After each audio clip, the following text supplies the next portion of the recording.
ಧರ್ಮ, ಅದಕ್ಕಿಂತಲೂ ಹೆಚ್ಚಾಗೆ ದಯವೇ ಧರ್ಮ.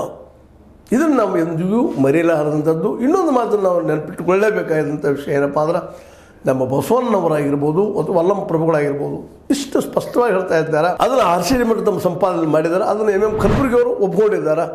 ಅದನ್ನು ಏನಪ್ಪ ಅಂತಂದ್ರೆ, ಕಾಯವೇ ಕೈಲಾಸ, ಕಾಯವೇ ಕೈಲಾಸ, ಕಾಯಕವೇ ಅಲ್ಲ, ಕಾಯವೇ ಕೈಲಾಸ.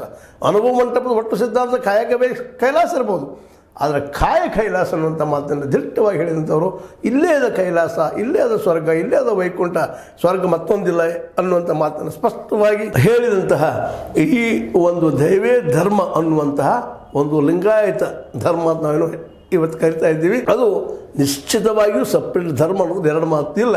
ಅನಗತ್ಯದ ಕಾಂಪ್ಲಿಕೇಟೆಡ್ ಮಾಡೋಕ್ಕಿಂತಲೂ ಅನಗತ್ಯದು ಇಲ್ಲಪ್ಪ, ಯಾರ್ಯಾರು ಏನೋ ವಚನದರ್ಶಿನಿ ಮತ್ತೇನೋ ಮಾಡಿ ಆದಷ್ಟು ವಚನಕಾರನೆಲ್ಲರನ್ನು ಈ ಒಂದು ಏನು ಹಿಂದೂ ಧರ್ಮದ ಒಂದು ಅಂಗ ಅಂತ ಸೇರಿಸುವಂಥ ಪ್ರಯತ್ನ ಮಾಡ್ತಾ ಇದ್ದಾರೆ. ಅದ್ರ ವಿರೋಧವಾಗಿ ಇದು ಮೂಮೆಂಟ್ ಸ್ಟಾರ್ಟ್ ಆಗ್ಯದ. ಇದು ಒಳ್ಳೆಯ ಪ್ರಯತ್ನ. ಜನಕ್ಕೆ ತಿಳಿಸಿ ಹೇಳಬೇಕಾದ್ರೆ ನಿಜವಾದ ಬಸವಣ್ಣ ಯಾರು ಮತ್ತು ನಿಜವಾದ ಅಲ್ಲಂಪ್ರಭು ಯಾರು, ಚಾಮರಸ ಮತ್ತು ನಮ್ಮ ಹರಿಹರ ಕವಿ ಹೇಳುವಂಥ ಬಸವಣ್ಣ ಮತ್ತು ಅಲ್ಲಂಪ್ರಭು ನಿಜನ, ಅಥವಾ ಅವರ ವಚನಗಳು ಸಾರಿ ಹೇಳುವಂಥ ತತ್ವ ವಿಚಾರಗಳು, ಅವುಗಳ